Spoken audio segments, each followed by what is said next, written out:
L'avant-dernier round des trophées Twingo R1 et R2 se déroulait dans le cadre de la manche française du championnat du monde des rallyes. Les concurrents avaient rendez-vous en Alsace pour 3 jours de compétition sur les mêmes spéciales que les WRC. Avant cette manche, 3 pilotes se tenaient dans un mouchoir en tête du classement général. Sébastien Chardonnay menait avec 4 petits points d'avance sur Nicolas Romiguière et Quentin Gilbert. Sébastien Chardonnay prenait un bon départ et s'imposait dans les 2 premières spéciales. Survolté dans la spéciale de Pays d'Ormont, disputée dans ses Vosges natales, Quentin Gilbert prenait ensuite l'avantage.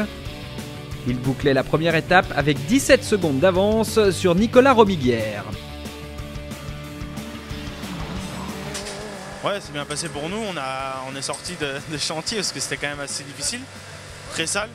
Il fallait faire attention à tous les virages, à ne pas crever, etc.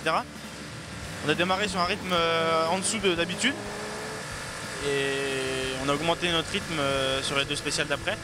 On a fait une petite touchette qui nous a ouvert un petit peu le train arrière, mais ça ne nous a pas gêné pour faire le meilleur temps dans la 4e spéciale. Donc une bonne journée, une bonne première étape aujourd'hui et demain on va continuer d'attaquer un petit peu, pas aussi vite que les 2 dernières spéciales qu'on a fait pour essayer de gérer ensuite.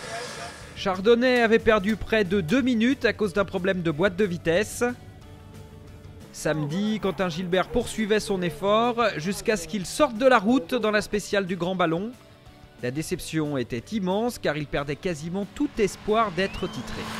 Une journée qui s'est finie pas trop bien, on avait plutôt bien débuté, on commençait à gérer, je voulais partir en attaquant. Finalement, les spéciales étaient vraiment très difficiles, on arrivait à gérer un petit peu notre avance, donc je voulais continuer le rallye comme ça. Et dans la spéciale de la vallée de Münster, on n'attaquait pas, je me suis fait piéger en descente sur de l'humide. Ça va être compliqué maintenant de remporter le championnat. Je suis vraiment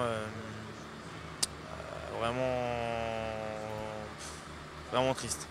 Romiguière, qui avait maintenu la pression, n'en demandait pas tant pour relayer son rival en tête de la course.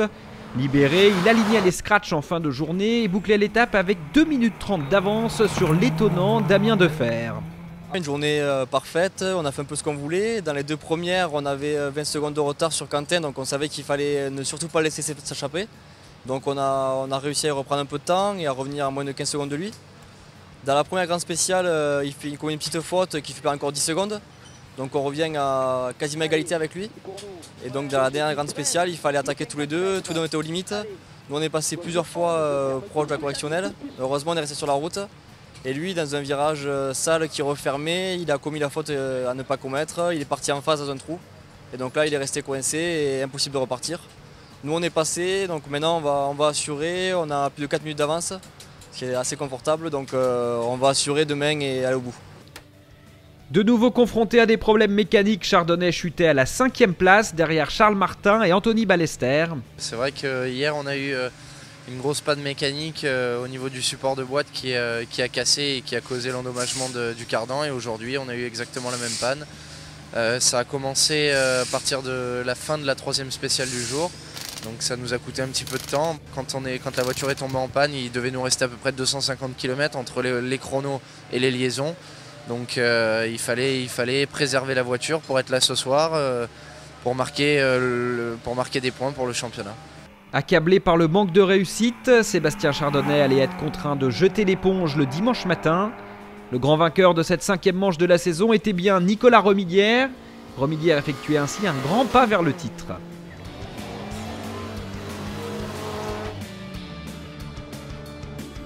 Yes, le move. Yes. Ça, elle est pour nous. On est super heureux, on n'espérait pas tant. On remporte le rallye en junior et en plus nos principaux concurrents ont abandonné. Donc on fait un gros trou au championnat. Là on prend la tête avec normalement plus de 6 points d'avance sur Sébastien. Donc c'est parfait, vous ne pouvez pas espérer mieux. Avec 36 points contre 30 à Chardonnay et 26 à Gilbert, Romiguière pourra se permettre de gérer au rallye du Var puisqu'une 4e place l'assurera du titre. Du côté du trophée Twingo R2, le début de course était marqué par de multiples crevaisons creusées par la dégradation des routes après le passage des World Rally Car.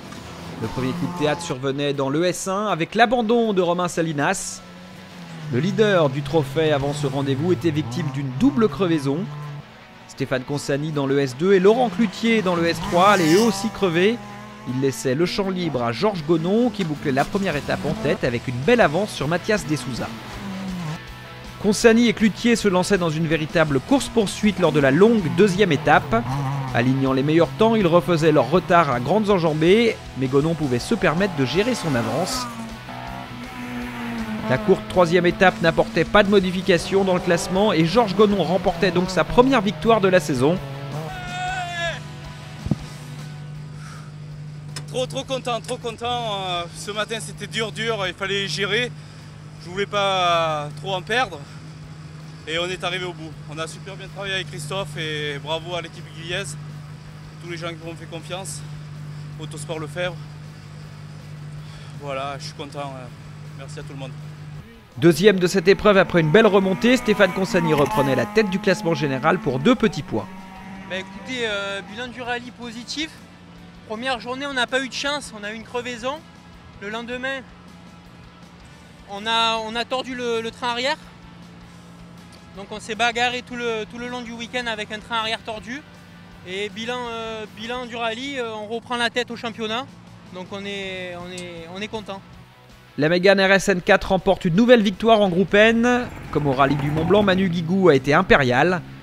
Le pilote du team Chazelle prend la 6e place du classement général de l'épreuve, une performance qui lui donne le sourire. Écoute, un super bilan, on gagne le groupe N, c'était l'objectif. On est 6e au scratch, on marque des points importants pour le championnat. Donc non, je suis très content et de la voiture qui s'est super bien comportée, l'équipe, un peu de tout, donc non, vraiment très content. Et prochain rendez-vous pour les concurrents des trophées Renault Sport, le Rallye du Var qui se déroulera dans le golfe de Saint-Tropez du 25 au 27 novembre prochain.